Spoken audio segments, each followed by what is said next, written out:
que eu preciso ser mais profundo do que aquilo que os meus olhos me mostram. Nós precisamos ser profundos. O tolo não vê nada, ok? O tolo, ele não vê.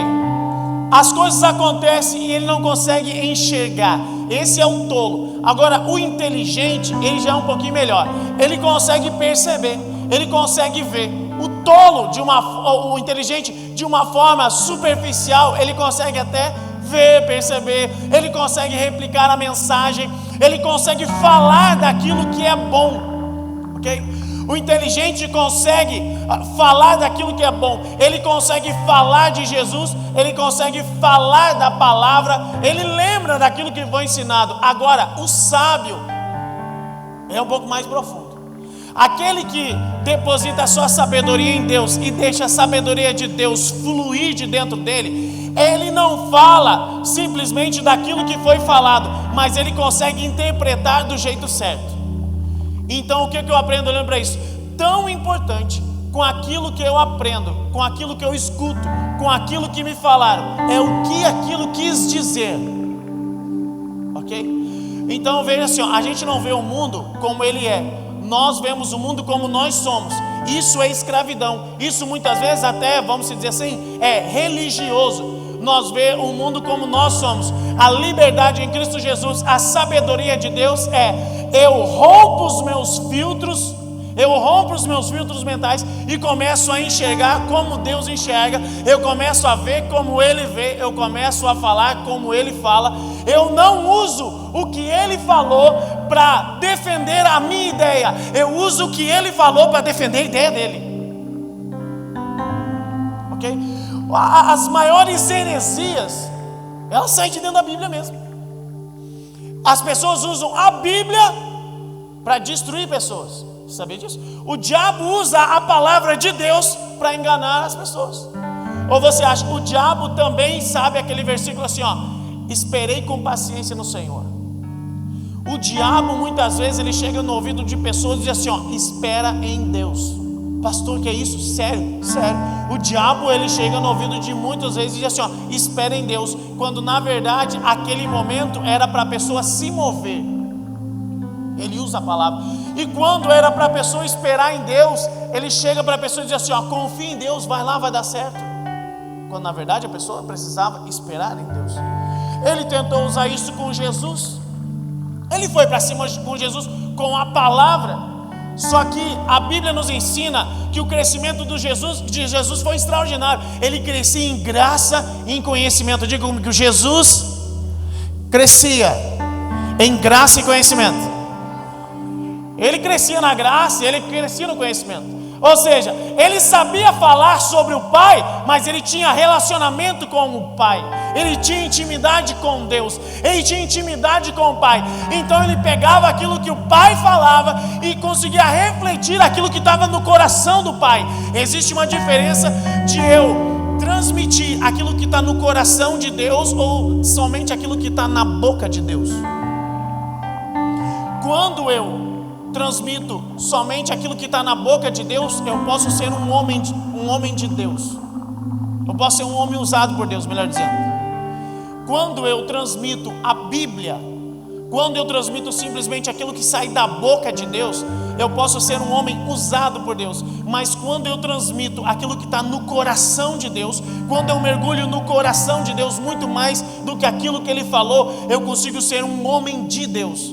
Não simplesmente usado pelo padrão, ou pelo método, ou pela estratégia, ou pela fórmula. Não, mas agora eu consigo refletir aquilo que está no coração do Pai. Isso é liberdade.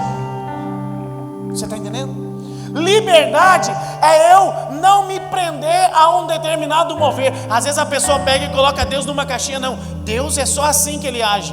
Isso aqui é religioso, aquilo é religioso, isso aqui é liberdade, isso aqui não é. Eu deixo eu dizer um negócio para você. As pessoas estão abandonando algumas práticas antigas, dizendo assim, agora eu sou livre, eu não sou mais religioso. Mas está ficando religioso de outra forma. Ele está ficando religioso tipo assim, não, liberdade é o estilo de roupa que eu visto. E a roupa que eu visto não quer dizer liberdade. Ok? Quem aqui já me viu pregar de boné? Eu prego de boné aqui. Bem tranquilo. Eu prego de boné. Eu lembro uma vez que eu fui fazer um serviço na casa de uma senhora aqui em Cambon. E eu tinha pregado na quinta-feira, se não me engano, eu preguei de boné. E daí eu fui fazer o serviço na outra semana na casa dela. E ela chegou assim, cara, acho que ela não lembrou do que eu ensinei aquele dia. Ela simplesmente disse assim, ó, tu é aquele que pregou de boné, né?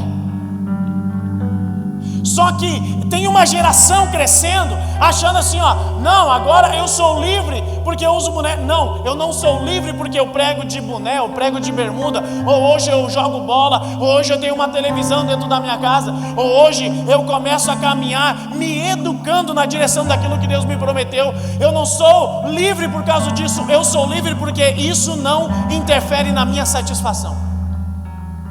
Eu não sou livre porque eu uso uma roupa da moda. Eu sou livre porque isso não faz diferença para mim. Eu sou livre porque isso não muda o meu relacionamento e intimidade com Deus. Então eu preciso ser mais profundo com aquilo que Deus está falando. Eu preciso me esvaziar de mim para me encher dele. Diga comigo assim, ó, para o novo entrar, o velho tem que sair. Isso aí. Eu preciso me esvaziar daquilo que eu acho para conseguir entender aquilo que ele está falando. Solta para nós o tema da mensagem lá. Descanse em Deus. Descanse em Deus. Ok? Nós precisamos aprender a descansar em Deus, a esperar em Deus, a entregar toda a nossa vida para Ele, a entregar toda a nossa vida. E aí eu já vejo uma questão religiosa. O que eu já vou te dizer? Uma questão religiosa. Alguns têm alguma aversão a essa questão sobre descansar em Deus, esperar em Deus, porque isso traz à memória um vadio. Consegue, né? Aquela pessoa que de repente você já ouviu assim, ó, vou viver da fé, mas é um baita de um vagabundo, perdão da palavra. É um vadio. A pessoa precisa buscar a presença de Deus para conseguir entender aquilo que Deus está dizendo. Já pensou um vadio se baseando nisso aqui? Ele vai chegar, ele já não quer trabalhar, já não quer fazer nada. Ele vai chegar em casa e vai dizer assim, ó, encontrei na palavra uma mensagem que diz assim, ó, que eu não preciso me esforçar. E na verdade não é isso que a Bíblia está nos ensinando. Descansar não é você não fazer nada, não é você parar, não é você não se esforçar. Não é isso que a palavra descansar, que o descanso em Deus significa. O descanso em Deus significa se mover com confiança. Você já viu alguém que se move com medo? Você já começa a perceber que ela está com medo. E é ou não é mais fácil eu e você errar quando nós estamos caminhando com medo? É ou não é? Você já foi fazer um serviço com medo? Se você trabalha na casa de alguém, o André faz, instala gesso, coloca papel de parede, né, André? Vai trabalhar lá na casa do cliente, o cliente vai do lado e começa a olhar assim. E daí se o medo começar a vir, não é mais fácil de errar? Começa a tremer, começa a dar aquela coisa. Quem já sentiu isso aí? Já percebeu isso aí? Dá aquele medo, você caminhar com medo. Agora, Deus está convidando assim, ó, eu quero que você comece a caminhar com confiança naquilo que eu te falei, não naquilo que você está vendo. Não naquilo que é a probabilidade, não naquilo que parece ser, mas eu quero que você descanse, eu quero que você confie na minha palavra, porque independente do que esteja acontecendo, eu estou trabalhando em teu favor, eu estou trabalhando na tua direção, eu estou fazendo aquilo que você não consegue fazer, eu estou te ensinando a viver. Então, descansar em Deus é me mover com inteligência, é me mover com confiança nele. Olha o que a palavra do Senhor nos ensina aqui, ó. Salmos 37:5. É extraordinário isso aqui. Salmo 37:5 está nos ensinando assim, ó, entrega o teu caminho ao Senhor. Isso aqui é o primeiro passo, né? Esse é o primeiro passo, né? Eu lembro o dia que eu disse sim para Deus. Eu lembro o dia que eu aceitei Ele como Salvador da minha vida. Eu lembro do dia que eu aceitei como Senhor da minha vida, que eu disse sim. Eu não conhecia Ele na plenitude, na perfeição, numa totalidade. Nenhum de nós ainda conhecemos Ele em uma totalidade. Nós vamos conhecer quando a gente se encontrar com Ele lá na frente. Mas nós não conhecemos Deus numa totalidade. Mas eu disse sim para a presença dEle. Eu disse sim para aquilo que Ele me prometeu. Ele me prometeu uma vida abundante. Ele me prometeu uma vida de salvação. Ele disse para mim que estava interessado no meu bem-estar. E quando eu aceitei Ele como meu Salvador, eu disse sim para tudo isso. entrega o teu caminho ao Senhor. Nós que andamos aqui, o carpinteiro está batendo a porta do teu coração. Se você abrir, ele vai entrar e vai começar a mudança. Vai começar um barulho de transformação, um barulho de mudança, um som de transformação dentro de você, da sua casa, da sua vida. Uma mudança de mente, uma mudança de atitude. Você está entendendo o que eu estou dizendo? Então eu entrego a minha vida a Ele. É o primeiro ponto. Logo ele começa a dizer assim, ó, confia nele. Então eu aprendo o quê? Entregar a minha vida para Jesus é o primeiro passo. O segundo passo é confiar nele. Eu preciso confiar nele. Eu disse sim para a presença dele a primeira vez. Eu disse sim para a presença dele. Eu disse sim quando eu disse, ó, eu quero ser teu amigo. Eu quero todos os dias poder dar a mão para o Senhor e viver o meu dia de mão dada contigo. Eu disse sim para a presença de Deus. Mas agora ele está me fazendo um segundo convite. Ele diz assim, ó, você precisa confiar em mim agora. Agora eu sou teu amigo. Agora eu preciso que você acredite naquilo que eu vou te ensinar. Pode ser? Você está pegando? A palavra em Hebreus 11:6 diz assim, ó, que sem fé é impossível agradar a Deus. Sem fé é impossível agradar a Deus. Porque é impossível você ter um relacionamento saudável sem confiança. Se você tem o seu casamento e você não tem fé no seu marido, você não confia na sua esposa, o seu casamento vai ser um inferno. É assim ou não é? Você já viu? Ou se você é amigo de alguém e você não tem confiança na amizade, essa amizade vai virar um inferno. Se você não confia no seu líder, o seu ministério, o seu trabalhar vai virar um inferno. As coisas não vão ficar no lugar. Não existe relacionamento saudável sem fé. É por isso que o diabo, quando chegou, fez uma visita para Adão e Eva no Éden. Ele quis tirar a fé que Adão e Eva tinham sobre a palavra de Deus e sobre Deus e colocar sobre ele.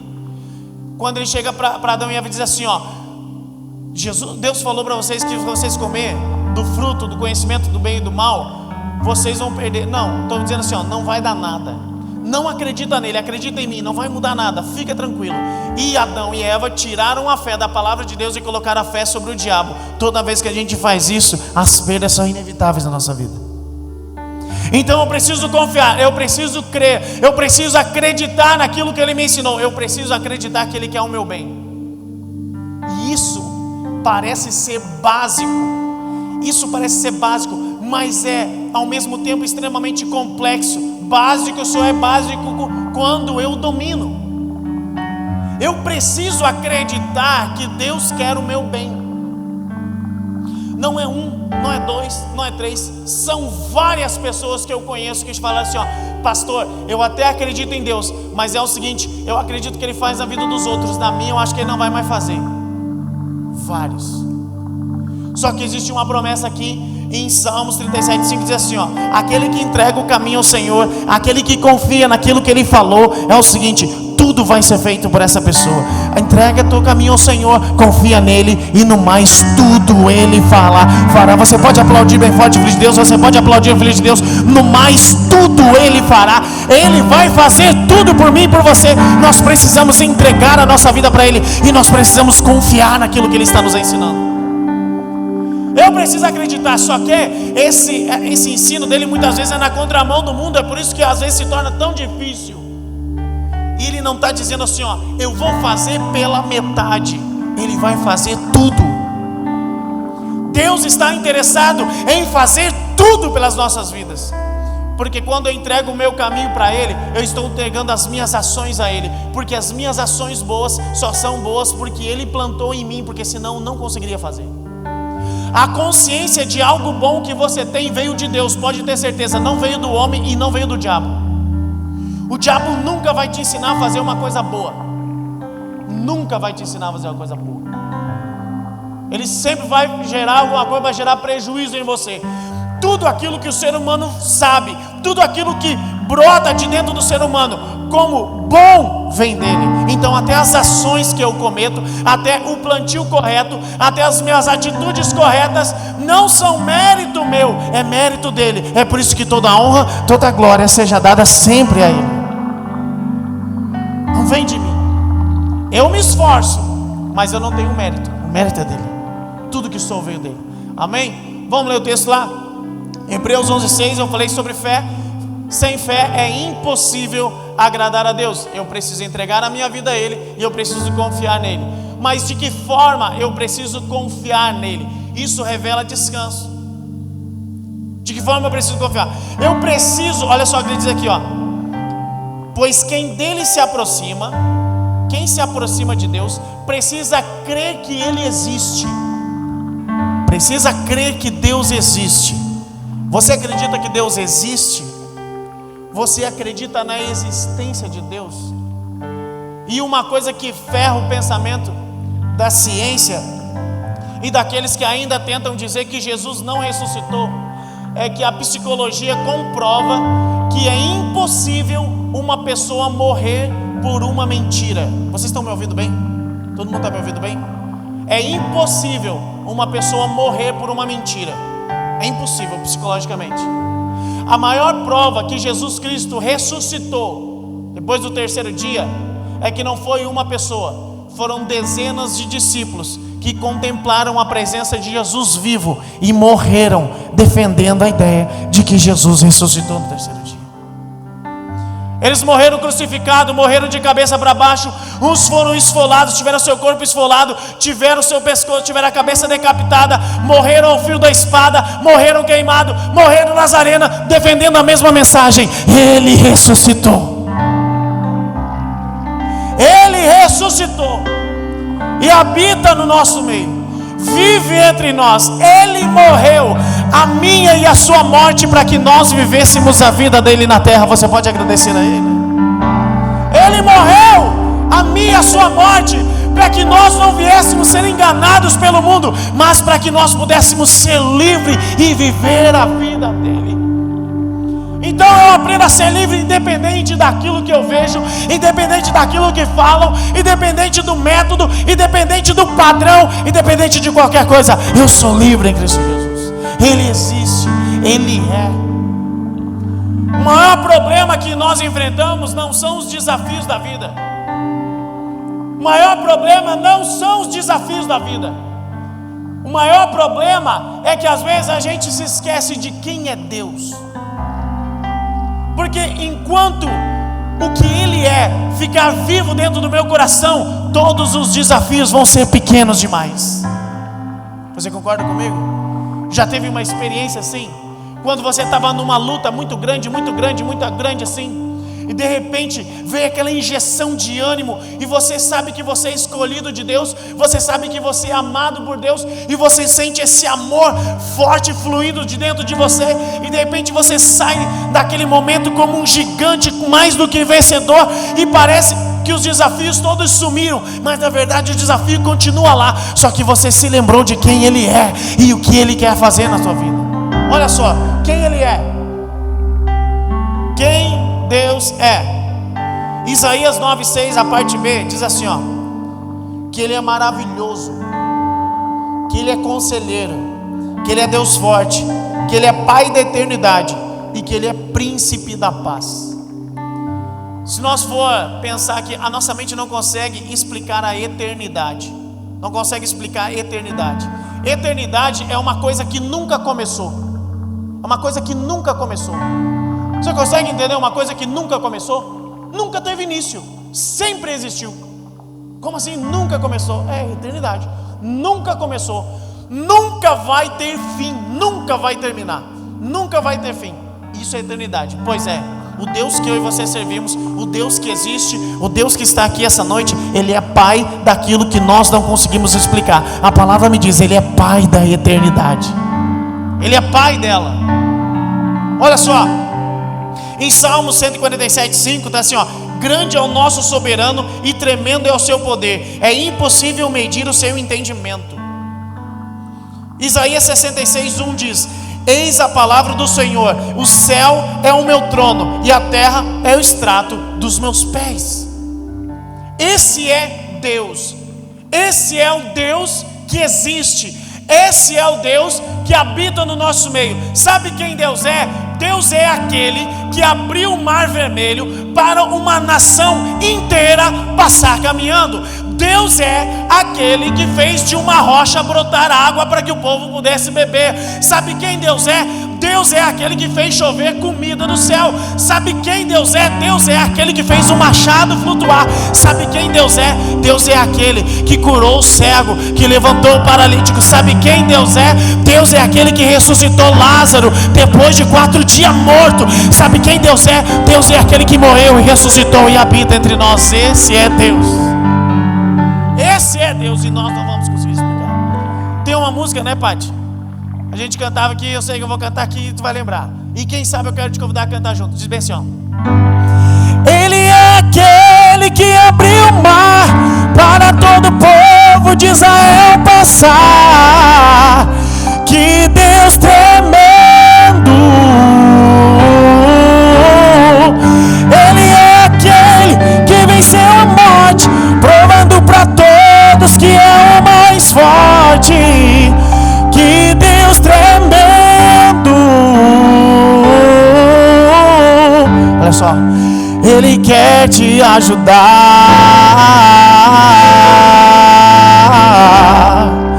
e fazer você vencer.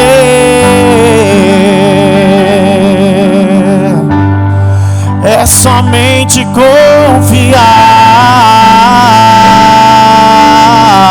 okay? Nesse Deus que tem poder. Você pode aplaudir Ele por aquilo que Ele é? Por aquilo que Ele é.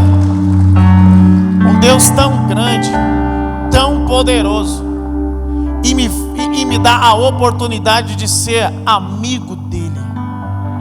Eu preciso entender que Deus me convida a ser amigo dEle. Eu sou alvo do amor de Deus. Você é alvo do amor de Deus, independente daquilo que você fez, independente do pecado que você carrega, independente daquilo que você pode ter pecado hoje. Não importa, o seu pecado não diminui o amor de Deus por você. E o tempo que você tira de oração, de leitura da palavra, o tempo que você tira de busca, não altera o amor dele por você também. Ele te ama incondicionalmente. Deus te ama. Vire para a pessoa que está do céu e diga assim, ó, Deus te ama. Diga, Deus te ama. Diga para ela. A segunda parte do versículo nos ensina dizendo assim, ó: aquele que coloca sua fé em Deus, que se aproxima dele, precisa crer que ele existe e que ele é recompensador daqueles que o buscam. Deus recompensa aquele que busca Ele. Acredito que maior do que o desafio de acreditar na existência de Deus, porque assim, ó, esse negócio de eu sou ateu, velho, eu acredito no ateu quando ele estiver dentro do avião e o avião despencar para a morte e ele não gritar assim, ó, meu Deus. Aí eu vou acreditar no teu ateísmo. Sabe? Sou ateu. Daqui a pouco uma arma apontada. Meu Deus, ai pai. A pessoa já clama, né? Aí eu acredito. Mas, então, um desafio maior é você acreditar que você é amado. Nós, de uma forma, estamos sempre nos esforçando na direção de viver o correto e queremos sempre expressar e concentramos uma dedicação em expressar o nosso amor por Deus. Agora a pergunta de Deus é: o quanto você tem se dedicado para entender que você é amado por Ele? O quanto você tem se esforçado para entender que você é alvo do amor dEle, que Ele te ama? Independente da sua saúde, independente da sua doença, independente do seu emprego, independente da porta que se abriu, independente da porta que se fechou, Ele te ama. Ele me ama tanto que Ele faz o bem por mim, mesmo que eu não entenda. Ele faz o melhor por mim e por você, mesmo que a gente culpe Ele. Você está entendendo o que eu estou dizendo? Quantas vezes, de uma forma de amor, o pai trata com o filho, sabendo que aquela situação é o melhor para o filho, e o filho acha que os amigos amam ele mais do que o próprio pai, mas o pai se coloca, às vezes, ele abre mão da reputação dele para que eu e você possamos ser o alvo do seu amor. Deus abriu mão da sua reputação para que você estivesse aqui essa noite. Deus abriu muitas vezes mão da reputação dele para que você estivesse vivo hoje, para que você tivesse a oportunidade de crescimento, para que você não fosse enganado pelas coisas da vida, para que você não fosse enganado pelas situações da vida, para que você não fosse enganado. Ele te trouxe aqui hoje para que você não seja mais enganado. Ele te trouxe aqui hoje para que você tenha vida e vida com abundância com ele. Você crê nisso? Essa é a parte mais difícil. Crer que ele recompensa aqueles que buscam ele. Crer que ele está interessado, porque nós temos a alusão de pessoas importantes na vida, homens importantes, mulheres importantes, uma pessoa de sucesso. Às vezes um presidente, um governador, o pastor da igreja, né? Às vezes alguém da igreja coloca o pastor em um pedestal inatingível. O pastor, ele não vai ter tempo, ele não vai conseguir, tem muita coisa para fazer. Mas deixa eu te dizer uma coisa: Deus não está tão atarefado ao ponto de não saber o seu nome, saber onde você mora, conhecer o seu problema, conhecer o seu coração e querer a mudança de tudo isso. Ele te conhece tão bem que a palavra diz que ele sabe quantos fios de cabelo a gente tem na cabeça. Ele te conhece, está interessado no teu bem-estar. Olha só o que diz aqui: Deus está interessado em mim. Salmos 40, 17 diz assim, quanto a mim, sou pobre e necessitado. Isso aqui não quer dizer coitadismo. Quando eu digo que eu sou miserável, eu não estou falando de um coitadismo. Eu sou miserável, porque sem Deus eu não sou nada. Mas eu não sou miserável, porque eu sou filho de Deus e fui chamado para ser rei sobre esse tempo. Você está entendendo? Então o religioso, ele vai dizer assim, o fulano só quer buscar dinheiro. E um outro religioso vai dizer assim, está falando isso porque evadiu. Os dois são religiosos. Porque aquele que está livre no reino de Deus, ele vai dizer assim, não interessa nada disso. Interessa que a presença dele me satisfaz. Eu vou me esforçar na direção dele. Eu vou fazer a minha parte, porque eu sei que a parte dele já está pronta. Alguns vão dizer para mim, vão olhar para mim, eu pregar de boné, vou dizer, o pastor é liberal demais. O pastor é liberal demais. Isso é religiosidade. E se eu vim pregar de terno e gravata, eu vou dizer, isso é religioso. É religioso igual. Você está entendendo o que eu estou dizendo aqui? Olha aqui, Salmos 40, 17 diz assim, quanto a mim, sou pobre e necessitado. O Senhor, contudo, se preocupa comigo. Ele é o meu auxílio, Ele é o meu libertador. Não te demores, ó meu Deus. Jeremias 29, 11 está ensinando, dizendo assim, porque eu bem sei os planos que tenho para você, planos de fazê-lo prosperar e não de causar dor e prejuízo, planos para dar-vos esperança e um futuro melhor. Deus quer te dar esperança e um futuro melhor. Eu acredito que essa é a parte mais difícil de acreditar, onde as pessoas acabam tendo mais dificuldade de acreditar que Deus está interessado em curar você da sua dor de cabeça. Deus está interessado em que você faça aquela viagem dos sonhos. Deus está interessado de que a alegria esteja no seu rosto. Deus está interessado na comida que você gosta de comer. Ele quer que você coma aquela comida. Você está entendendo o que eu quero dizer? Não diminua o interesse de Deus por você, porque quando você faz isso, você está limitando o agir de Deus na sua vida. Deus quer te abençoar em todas as áreas. Eu quero te convidar a se colocar de pé. Quero te convidar a se colocar de pé.